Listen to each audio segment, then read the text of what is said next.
I'm Howard Lindzon, general partner at Social Leverage. And I'm panicked about telling Knut that this is his last podcast.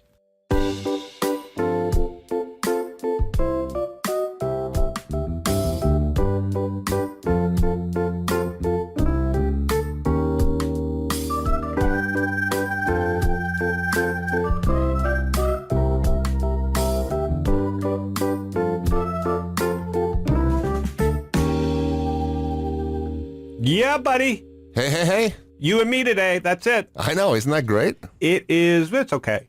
This is, I am recovering. I went to Portland, and I don't know how people live in Portland. No offense to Portland. It's fucking brutal. It's just cold, the isn't weather. It was pouring and gray, and everybody was double masked, and I don't know. It's too gloomy. I don't know how people put up with it. I don't either. That's why I don't live in Norway anymore. I didn't see the sun for 3 days, and that's just not healthy. So for everybody in Portland, shout out for not leaving and crowding other cities. You keep enjoying yourself, Portlandia, but not for this guy. I got sick. And so, of course, now, the first inkling of like a tingling in your throat, it's like, fuck it, COVID. I know. Everybody's call scared. the hospital, get me a ventilator. But I haven't been sick in 2 years. And ever since I got my tonsils out, I don't know, 5-6 years ago, I don't get sick. Or when I get a cold, it manifests itself differently because I don't get that sore throat and the drip. I just goes right to the head, which is fine with me. I can deal with the snot, and I hate the sore throat. I'm happy to get that cold behind me and just get sick again. Right. Because that's just normal. You get sick. Right. And, but to go through the tests and I can't wait till this is behind us because I don't even want to do another test. If I'm sick, I'm staying home. I don't need to do a test. 3 days later, I'm going out of the house. And I'll warn people. I've been sick at home for 3 days. Can't imagine I'm contagious, but that's the way it's going. I have not been sick for 2 years. COVID is over for Howard. And God bless everybody else, but I'm going to be really careful myself. But I got my shots, got my booster, got my first cold, and I'm treating it as if it's over. So that's my biggest change for 2022. But here we are, year-end 2021. This will be our last show of the year. And I want to take a look back, Knut, look ahead. Sounds good. And we can't look ahead without digging into Knut, the man, the myth, the voice, the hair, the 60-year-old legend. So I've pinned you down, and we're going to spend a few minutes before I blather on about my predictions and thoughts. And you can ask me a bunch of questions about what we're thinking, what we're planning for the year ahead, but I want to get just people to know Knut. So you were 60 years old. Where were you born? I was born in Oslo, Norway. How many brothers and sisters? 2 brothers, older. Both alive? Both alive. You met your wife with me. Yes. She was at ASU. You've been married 30 years? Well, we've been married for 29 and a half by now, yeah. Yeah, 29 and a half. I think I'm 26. So our group, not bad. Not bad at all. Tommy, Garrett, it's a good group of people that have been married a long time. Right. Ups and downs, but married. 2 boys. Yes. Both at ASU. Both at college. Are they like you? Do they like me or are they like me? No, I know that they talk to me. They don't like you. But I'm saying, which one's more like you? And which one's the more oldest Christine? one has... Whose name is? Nikolai. He's the older one, and he looks a lot like me. He is more like Christine in the way he behaves. And it's vice versa with Marcus, the younger one. Marcus is trouble. Your Right. oldest is an engineer. They're both math Are heads. they both math heads? Yeah. Is Norway known for math heads? I don't know. I don't think so. Not particularly. So, as a kid in Norway, what was it like?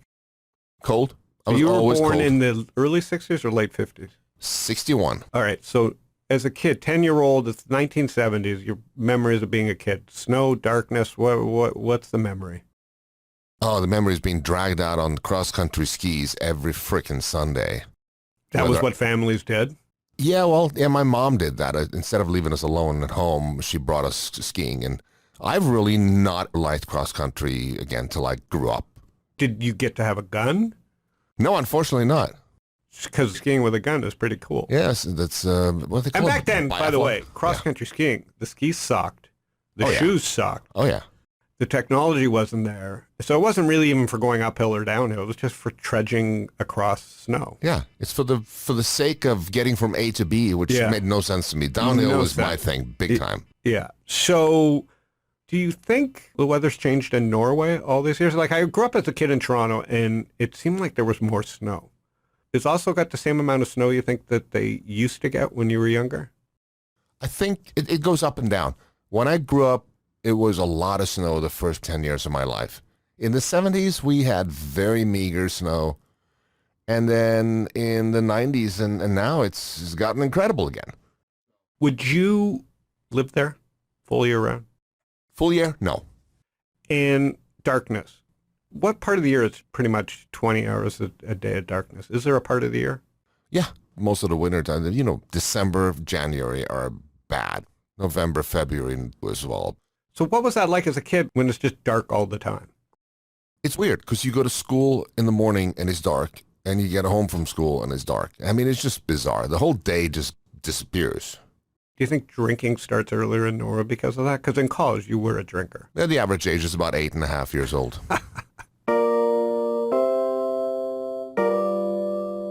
Like, you're talking about Portland, and I grew up in Toronto, and you only know what you know, right? So Toronto, I just thought it was the perfect city to grow up in, right. And now I can't think of a worse city to raise kids. And again, it's everybody's got their own thing. But I got to think I would have loved Norway, but then grown like Toronto to say, who needs this big city, this cosmopolitan, crowded big city, and the darkness? Because the summers aren't good enough for the darkness. That's the thing. It needs to make up for the bad ones, but you know. So how do you come to ASU? Just chasing sun? Chasing sun, yes. And so what was the program? How did you even hear about ASU? My brother actually used to go to ASU, took his MBA there back in the early 80s. And I came out to visit him, and I was interested in TV and broadcasting. So I went and visited the Walter Cronkite School, etc. And they admitted me. I don't know how, but they probably wanted my money. Undergrad, yes. Yeah. So what was the Cronkite program now is like the big program. It's one huge. of the big programs in the country. But at the time, I'm sure he was still a young guy. Was he alive? Actually, it became Walter Cronkite while I was there. Anyway, so it was on the main campus. Yep. And so you get the degree. I got a degree, yes. So what was the first gig? My first gig was going back to Norway after that, and I started working in commercials production for movie theaters because TV hadn't started yet doing commercials, because that's what I was gearing up towards, and it didn't happen by the time I got back in 86.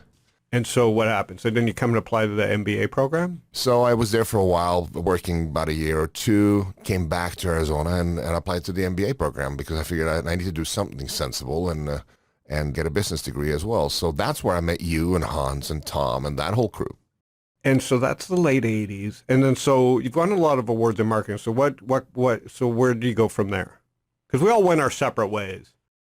So, well, after MBA, I went back to Norway, and that's when I started working in TV commercials production. And I ran the in-house production company for Lea Burnett in Norway. And how big was that team? Lea Burnett is still a big agency, or are they gobbled up? They're a big agency worldwide. We were small, and our little Leo film was 3 people and tons of outsource freelancers. Yeah, and TV was your bread and butter. TV commercials was my bread and butter, exactly. Just for Oslo? Just for Norway? Just for Norway, mostly, yeah. Later on, we branched out. And a lot of awards. So what was your first big hit? Yeah, that was a commercial for Broughton Safe, which is an airline in Norway. What's it called? Broughton Safe. Okay. Old name, old company. And we were allowed to do pretty much everything we wanted. And we made a lot of great commercials for these guys. What was their shtick? Were they a respected airline? Oh, absolutely, yeah. Okay. Yeah, they were just a small national airline. Got it. And you would win some awards for that? Yeah, we won a ton of awards with stuff for them and other companies too. But the best one was one where this guy comes home, takes off all his clothes and wants to surprise his wife for a little afternoon delight.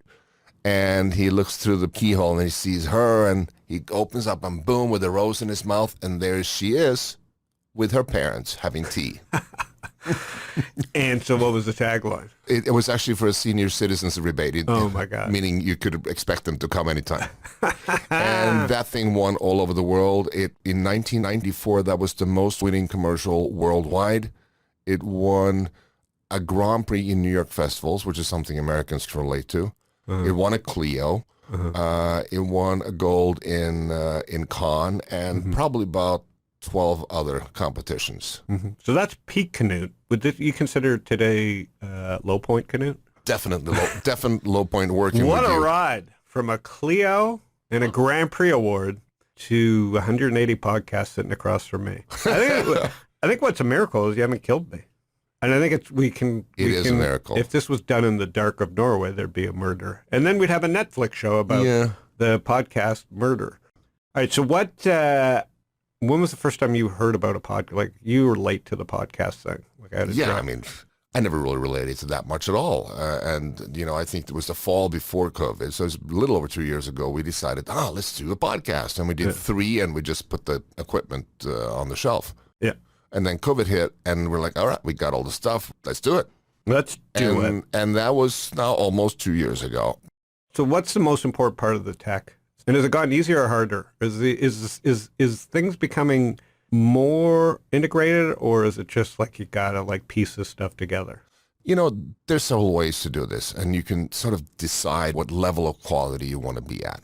And in the beginning, we just threw stuff at the wall and saw what stuck. And right now, in the last year, we've said, you know what? We want to have high-quality audio, high-quality guests, high-quality questions, and we set the bar that high, which means that the biggest problem, if you want to call it, are the connection we do with remote guests. Because there's so many variables that can play. And once in a while, we have someone with fantastic audio and a great voice. And that's what we'd love to have all the time. We don't. Looking back over the last year, who give me a couple of your favorites, top of your head. I really liked that stood out. Michelle Zatlin of Cloudflare. Yeah, and what is it that you like? First of all, great business. I mean, she takes a fairly complex business and makes it understandable to someone like me who has no background for knowing what's going on. Got it. And I think that makes her a great communicator, which makes her a great leader because she can talk to people no matter who they are, which I think is amazing when you are a COO and president and God knows whatever else she is for the company. She is a powerhouse, that lady. Powerhouse. Any other standout? The last one we had on, Frank Rotman, amazing. It's so different because he's an investor versus Michelle being an operator. He's an investor, but he used to be an operator. And good point. His viewpoint, it made you actually sit down and think, and he was very clear in his communication. So clarity in how you present something, how you think about something before you actually say it, it's key.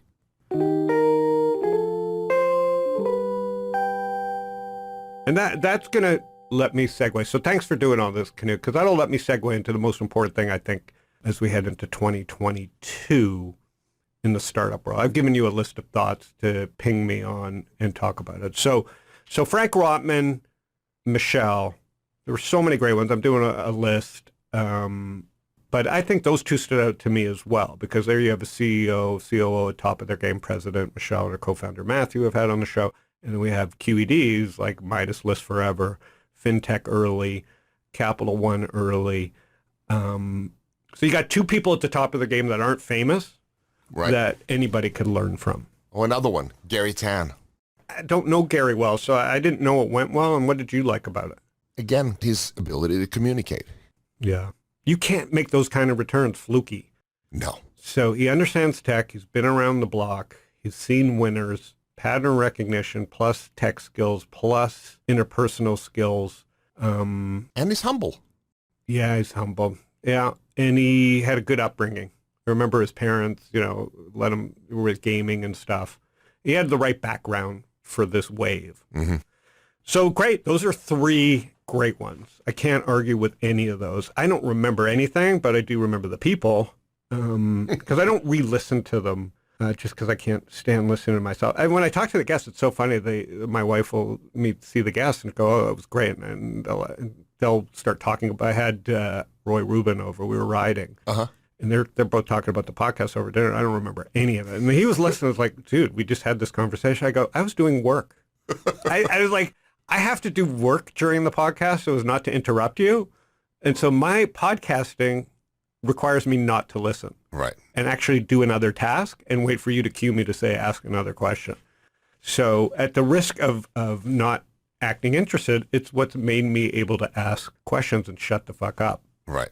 So now let's turn to 2022, and I want you kind of to ping me through some of the topics that, I want to give people a look ahead because everybody's been asking me. I do these Q&As on Twitter, and I want to just, I have these blog posts that I'll start posting this week and next about how I see things, but I wanted to just riff through a bunch of things and talk about 2022 and 2021. So go ahead, name a subject, and let me just riff. All right. The first one's going to be Miami. Miami, and really important part of 2021. Forgetting political because I don't care. But for business, I thought Miami was an afterthought. I haven't been to Miami in 30 years. It's a place where, Jewish people go to die, from New York and Toronto, maybe Latin America. I mean, that's what you knew as a Jewish person. Obviously the weather and the beach and Miami Vice and blah, blah, blah, and cocaine and money and clubbing and, yada, yada, yada. But that wasn't interesting to me. And then 2021 happens and the mayor reaches out to some disgruntled Silicon Valley people who were tweeting about it.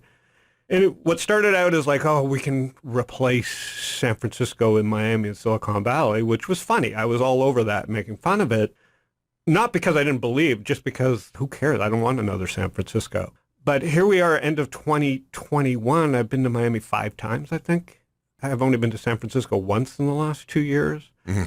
And I have good weather in Phoenix and San Diego, so it's not like I need to go to Miami for weather, but I had the best experiences.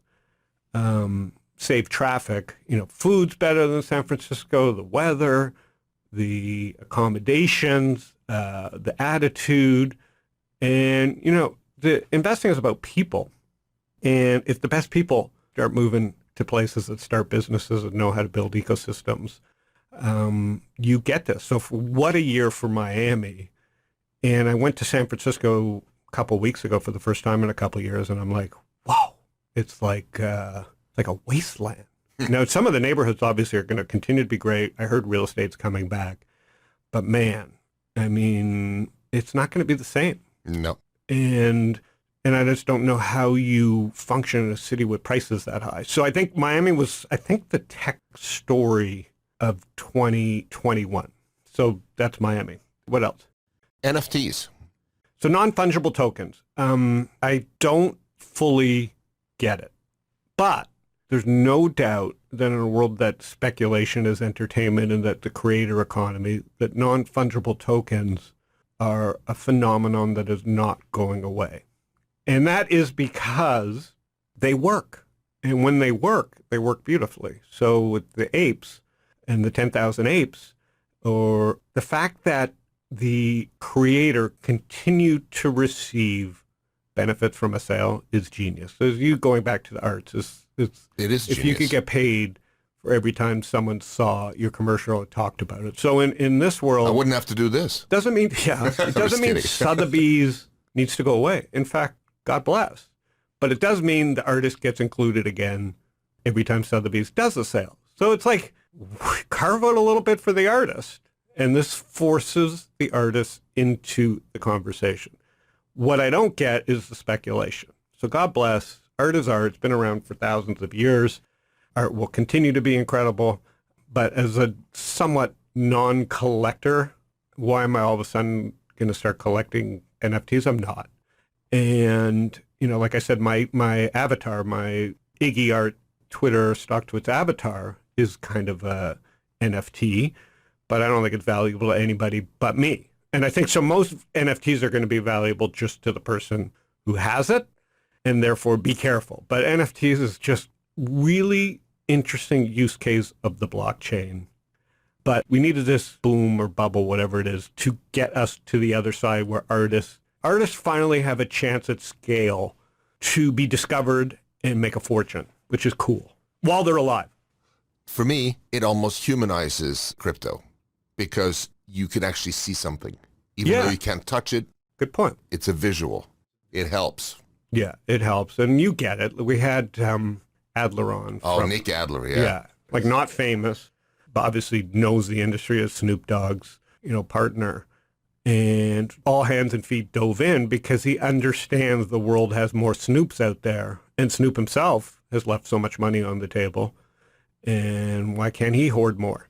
And so I'm super bullish on what NFTs stand for. I'm super, I wouldn't say bearish, but skeptical of how people are speculating in it.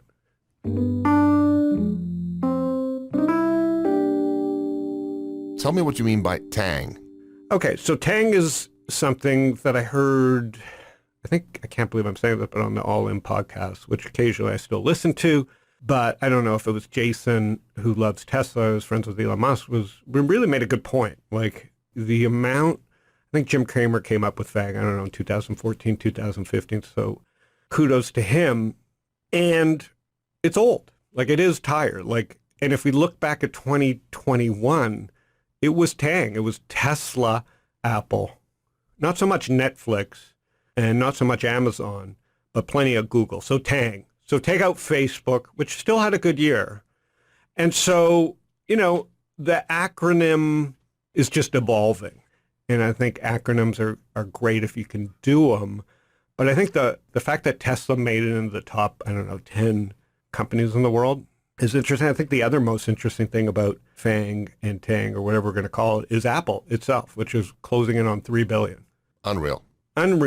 And I think what's the most unreal stat about Apple is it's 50% of Berkshire Hathaway. And I think that's another story of 2021, is that Warren manned up and to 50%, which sounds bananas for a guy who's supposed to be all about diversification. And he went balls in on Apple because Apple is kind of everything that Berkshire is. It's a bank, it's an insurance, it's cash flow.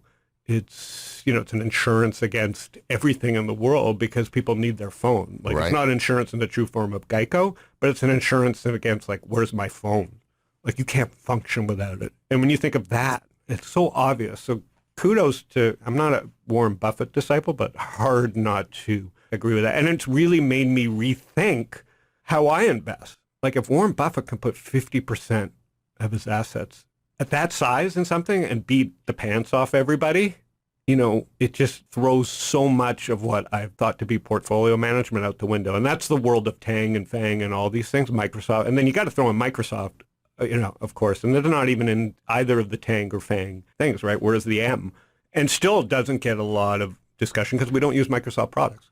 And he doesn't like crypto, which brings us to the next question. But hang on. So good segue.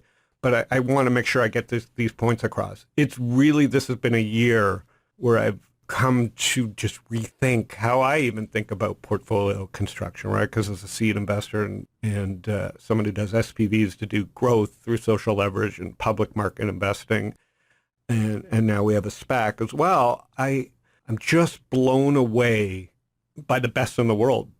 If you went to Warren Buffett and said, I got 50% of my portfolio in something, he'd probably say diversify. Right. So it's that really has made me rethink in a world where there's these centralized TANG, FANG, Microsoft are so big. The new indexing may be pick one or two of the companies that you think are going to be the best FANGs. Mm-hmm. You know what I mean? And they're basically economies of their own. Make a bet and then just fill in 10 other random companies, because if you get one of the TANGs right or FANGs right, your returns are going to beat everybody else. So I just phenomenal. It's like replacing what bonds were in a portfolio. So, that shook me, and you have to just be open-minded to this stuff. So that was the biggest thing about 2021. Go ahead. Crypto, 10 years old. Yeah, so crypto 10 years old. The most surprising thing is just the lack of regulation. No one knows what the rules are still. We just don't know much other than people love speculating on this stuff. People have demanded it. They're doing it. They don't care how hard it is to get on, and they're doing it at scale. So I think the most important thing about crypto is that the SEC has just not been able to get out of its own way after 10 years and figure out what it is. And it's amazing to say, like, there's no securities laws around it. So people are like I said, with NFTs, speculating on NFTs, do you pay taxes on it? What do you do? If you get ripped off, can you complain? Of course you can't complain about it, but I'm saying, should there be a place for people to complain about it? I think at some level we need some kind of regulations. And well, what surprises me the most is that they can't take the time to get in a room for a month, or it's been 10 years, and figure out how they're going to treat this and set up some basic ground rule other than just saying no. Because if you just say no, guess what? This is a global world. People are trading in Switzerland. We're going to lose talent. It's going to go overseas. This stuff is no walls. It's Jurassic Park. It's out. So unless the U.S. takes some leadership on how they're going to treat it, we do not control these markets. And it's just a fascinating moment. Talk to me about Goldman and Schwab Interactive. So when you say Goldman Schwab Interactive, I think of, what the hell? If you had told me in an era of Coinbase, which is 50 billion, and Robinhood, which is 15 to 20 billion still, that Goldman and Schwab and Interactive Brokers would be at or near all-time highs, after what happened in 2008 and crypto and NFTs, I just would have laughed. And so again, this goes to like Warren Buffett owning Goldman and Apple and probably Schwab and, Interactive, which is this old software brokerage, which is back at all-time highs, and this integrated crypto that is very institutional, is that no matter how much disruption happens, some of these entrenched legacy regulated companies have never had a better time. And I would not have predicted that. And so it just goes to that 2021, these 8 to 80 brands that I've forgotten about, or that don't apply to 8-year-olds or even 30-year-olds, but like the 40 to 80 brands had a year. So right. Brands that people know that are 40 years old to 80 years old had a great frickin' year. And that goes to the FANG companies, and it goes to Goldman, Schwab, Interactive Brokers. And it's made me rethink maybe there should be an 8 to 20 and then a 40 to 80, because there's just a lot of great companies to choose from.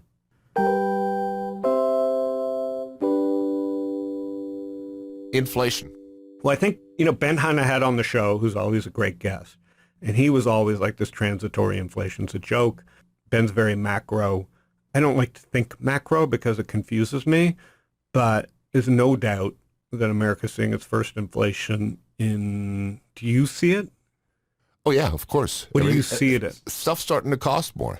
You see, you're seeing in it general. like eating out, or well, what do you just think? in general, yeah, products are going up. The demand is high. If the demand is high, the price is going to go up. We know that. Yeah, Apple Store's packed. Prices are, right. So this is the first time we've dealt with inflation, right? We only knew prices to go down because of tech and because of China and India and Malaysia. And so this is the first time that if you want to live a pretty good life, it's expensive. And so, yes. And one of your favorite subjects, tiny bubbles. So the tiny bubble, everybody wants to predict tops. And I think something that's happened since the QQQs, since technology and NASDAQ, is that we have these massive bubbles within a bull market, and even within a bear market, as we saw in 2020. So what I call tiny bubble is like from 3D printing to electric vehicles to lithium batteries to fuel cell to oil. We have these incredibly amazing opportunities within these trends, and even within market downtrends, where money is moving. And I call it this great rotation that's going on, where you've removed bonds from the equation, right? Like Warren Buffett would have said, you're not going to put 50% of your money in Apple. You got to be diversified. But all that bond money has been better placed in Apple. So in that world, you're going to have tiny bubbles. As interest rates stay low, and again, I can't predict where interest rates are going, but it doesn't feel like we can get much better, is money's just going to keep piling into speculation, and therefore it's very hard to predict an overall downturn in the market. I think what we're seeing as 2021 ends and 2022 goes on is that people get bearish and bullish because they have read textbooks and they see the behavior in their neighborhood, or they say their friends are talking about crypto, so it must be a bubble, or their friends are talking about this and it must be a bubble. But I think what we're seeing is this massive, trade that continues where money's coming out of bonds and looking for yield. And that's creating all these like mini bubbles. And so I like to think, on a macro standpoint, is really try and understand, these micro markets and the behavior within these micro markets. So tiny bubbles is still like something that's interesting to me. Okay, speculation as entertainment. Well, we talked about that a lot. Speculation as entertainment. That goes to what I said about money coming out of bonds, the Fed keeping rates at zero, obviously COVID, and, this idea that throw money at any problem we have because it's work, Well, look, we got through the 2008 crisis by printing money, and we got through COVID by printing money, and we get through every problem by printing money. Is, keep the savages happy by throwing dollars at them. And, if you were investing, it worked, right? If you were in the market, I mean, this has been great. The inflation has been good for the S&P the last 3 years. But, at some point, we got what we got this year, which is speculation as entertainment. It's like the apps are good. The communications are good. There's no rules for the SEC. The government's been, cut down staff-wise. So even if you are cheating, good luck them finding you. Like, is there not enough people to catch all the money that's been made and maybe not reported? And then you've got the digital world and physical world that aren't fully connected. So if you move your money to the digital world and you make all your money trading crypto or NFTs, does anybody even know, right? And so speculation has become like Netflix. You wake up, if your Discord room or your StockTwits feed has an idea, you open up Robinhood or Coinbase and trade it. And then go talk amongst your friends or your group chat or, Twitter or StockTwits and speculate away. So I don't think that's going away until that's beaten out of people. In a world of tiny bubbles and the government being way behind the curve on dealing with inflation and speculation and rules, I do think speculation as entertainment is the biggest trend. And we're seeing it too, Knut, I was going to say in sport. I'm watching NFL yesterday. It was the red zone. And the red zone is you can watch all the games and see the scores. And they're reporting like 2 minutes to go in the game and the score is a certain score. And probability of this team winning based on the score and where the ball is and blah, blah, blah, and at 99%. Well, who's that for other than gamblers? So someone wants to bet on the 1% chance that the other team wins. He now knows the stats, just like poker. When you used to watch Poker Stars and you could see the stats of the flop and whatever, that got everybody into poker. So I think this goes to speculation as entertainment. This goes to DraftKings and MGM and Caesars. We are going to be a gambling generation. And I'm not so much gambling, but understand the odds and the data. And so this is like a little degenerate, but also extremely exciting that every play will be bet on. And at some level, we're going to, as Ben Hunt says, we're going to have a generational problem in gambling and cheating and people on the take. But at the same time, every play can be bet on and not every play can be thrown because there are professionals on the field. So as much as cheating and stealing and coercion or corruption that may happen, the fact that you can bet on every play, well, we know they can't throw every play. So this goes to the speculation as entertainment. All right, so let's talk about private markets real quick. All right, so one with private markets. I think the most interesting companies will appeal to the speculation as entertainment. So last year it was like DraftKings, or the year before it was DraftKings and these gambling companies, and now it's FTX and Coinbase and Robinhood and Schwab and Goldman Sachs, all the people that provide the picks and shovels to the speculators. Okay, so that's why they're doing phenomenal. Don't know if there's anything more than that. Maybe speculation and entertainment just continues to benefit the arms dealers, the Schwabs, the Caesars, the Hilton hotels, the Live Nations, because this is all we've got. Entertainment and speculation and sports and keeping the savages, calm by watching live action and giving them the action that they need in the metaverse. Maybe that's all there is. I'd like to think there's more, but that's what the country as we head into 2022 is fascinated with. But of course, that's not the way it's going to happen, because if that's all the way it's going to happen, margins will compress because everybody will offer the same product and you'll be able to go on any app and bet anytime on any currency, on any stock, on any game, on any play. So that obviously can't be the only thing. So I believe that 2022 will continue to be this incredible time to invest in private companies. You know, we're focused on the seed stage. And I think the biggest thing, and this goes to you mentioning Frank Rotman and Michelle, is that the world needs more operators. So in a world flush with speculators and investors, so in Web 2.0 it was like Mark Zuckerberg. Everybody wanted to be Mark Zuckerberg. The Facebook movie was TechCrunch. You wanted to be a CEO. You wanted to be a founder. Guess what we got? We got these behemoth companies. Mm-hmm. And not everybody can be Zuckerberg. This new version of the web, whatever we call it, it's called Web 3 now. And it won't last because you need great companies. I think this will be defined by operators because you need Michelle's, you need Frank Rotman's. You can't all just be party goers, right? Like, so at some point, if we're all investing in startups, who's going to run them? So we went from this period where we all wanted to be Zuckerberg, which was a good phase. You wanted to be an operator. You wanted to be a king. And now everybody just wants to thinks that they can pick the next Solana or Ethereum and don't even have to work. Like, I've never seen this phenomenon. 99 was the closest to it. You could pick any internet company. Now, but those were paled in comparison to the gains of Ethereum and Solana and Bitcoin. So in this new era where speculation is entertainment and private companies are going to keep coming, I think the big problem is, how do you find Michelle's? How do you find investors like Frank? How do you price deals? Like Frank says, you're not going to figure out what you invest in until the first board meeting. Well, guess what? The world cannot afford those type of discoveries at scale that they're going at. There's just going to be such a mess. Now, the good news is there's such high margins. If you're running a software company, there's high margins. It's really hard to kind of go out of business in this day and age. So that's a little better than 99. But what we do really have a shortage of is people who want to do the work and to build the company and to build the culture and to run a board meeting.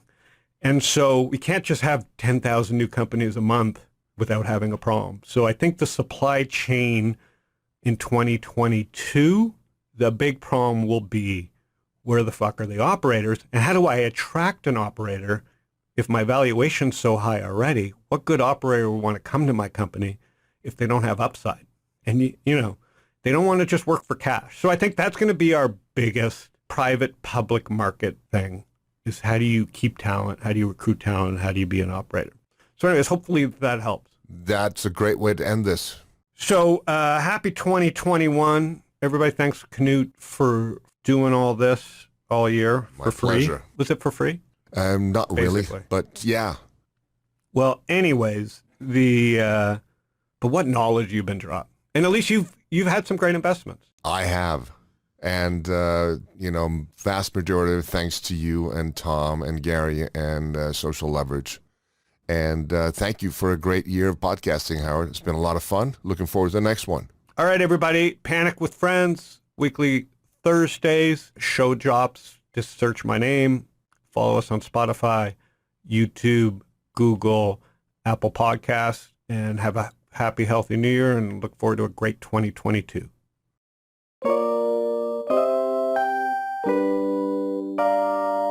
Howard Lindzon is the founder and general partner at Social Leverage. All opinions expressed by Howard and podcast guests are solely their own opinions and do not reflect the opinion of Social Leverage or StockTwits.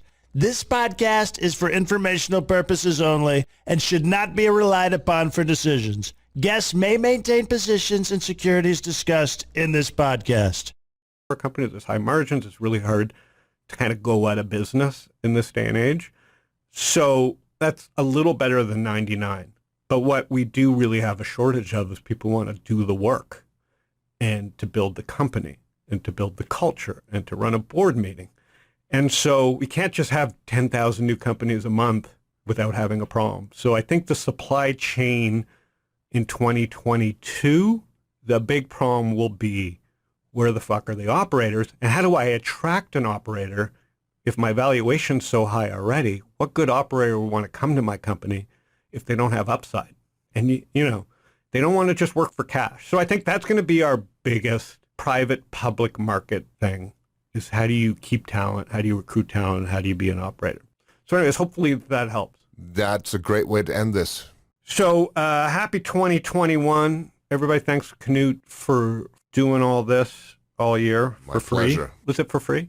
Not really, Basically. but yeah. Well, anyways, but what knowledge you've been dropped, and at least you've had some great investments. I have. And, vast majority of thanks to you and Tom and Gary and Social Leverage. And thank you for a great year of podcasting, Howard. It's been a lot of fun. Looking forward to the next one. All right, everybody. Panic with Friends, weekly Thursdays, show drops. Just search my name. Follow us on Spotify, YouTube, Google, Apple Podcasts, and have a happy, healthy New Year, and look forward to a great 2022.